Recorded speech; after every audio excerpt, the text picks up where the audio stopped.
Assalamualaikum warahmatullahi wabarakatuh. Perkenalkan, nama saya Desi Artikasari dengan NPM 20234064050025 dari Prodi PGSD kelas 4A. Di sini saya akan menayangkan video pembelajaran yang berjudul "Oh, lingkungan jadi rusak".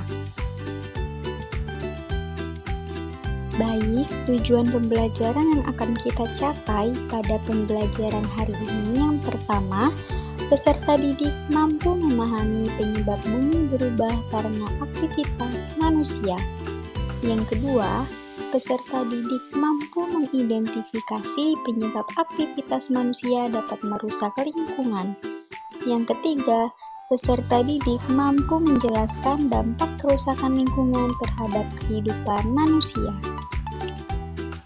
Teman-teman, kalian pernah nggak sih main di taman yang bersih dan indah?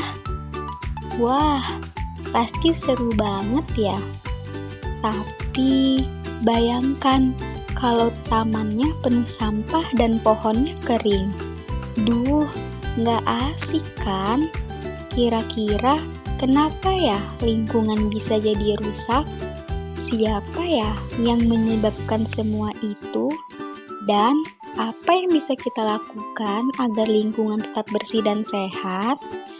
Yuk kita cari tahu bareng-bareng di video pembelajaran kali ini.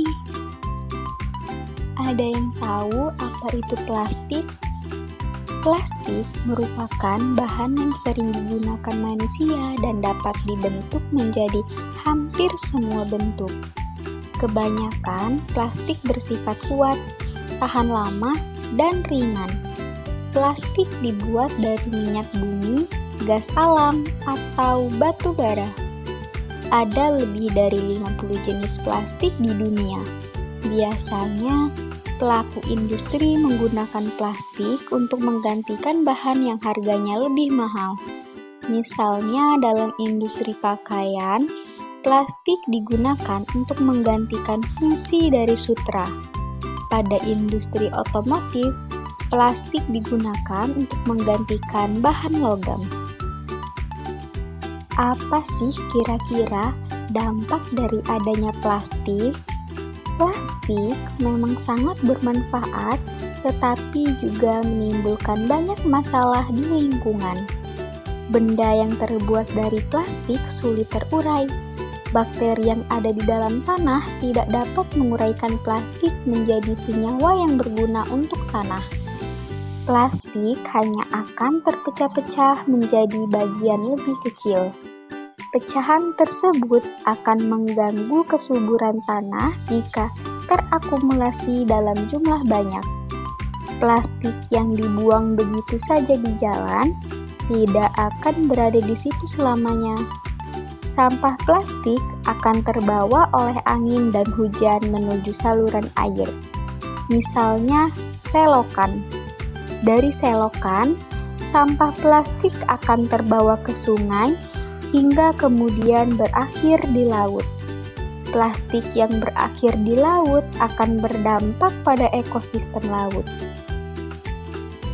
Contohnya, binatang laut bisa memakan sampah plastik atau terluka akibat terjerat benang yang terbuat dari plastik. Nah, seperti contoh pada gambar di samping, yaitu kura-kura yang memakan plastik.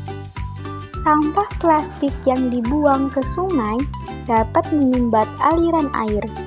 Orang-orang yang peduli terhadap lingkungan mencoba untuk mendorong masyarakat melakukan daur ulang plastik daripada hanya pakai lalu buang. Plastik daur ulang bisa dijadikan bahan pakaian, perlengkapan rumah tangga, alat bermain, dan botol. Baik, jadi kesimpulannya, lingkungan bisa menjadi rusak karena ulah manusia, seperti membuang sampah sembarangan, menebang pohon tanpa menanam kembali, dan mencemari air serta udara. Kerusakan lingkungan bisa menyebabkan banjir, tanah longsor, udara kotor, dan makhluk hidup kehilangan tempat tinggal. Sebagai siswa yang peduli, kita bisa ikut menjaga lingkungan dengan cara membuang sampah pada tempatnya, menghemat air dan listrik, menanam pohon, dan mengajak teman dan keluarga untuk peduli lingkungan. Baik, itu saja video pembelajaran yang dapat saya sampaikan. Terima kasih. Wassalamualaikum warahmatullahi wabarakatuh.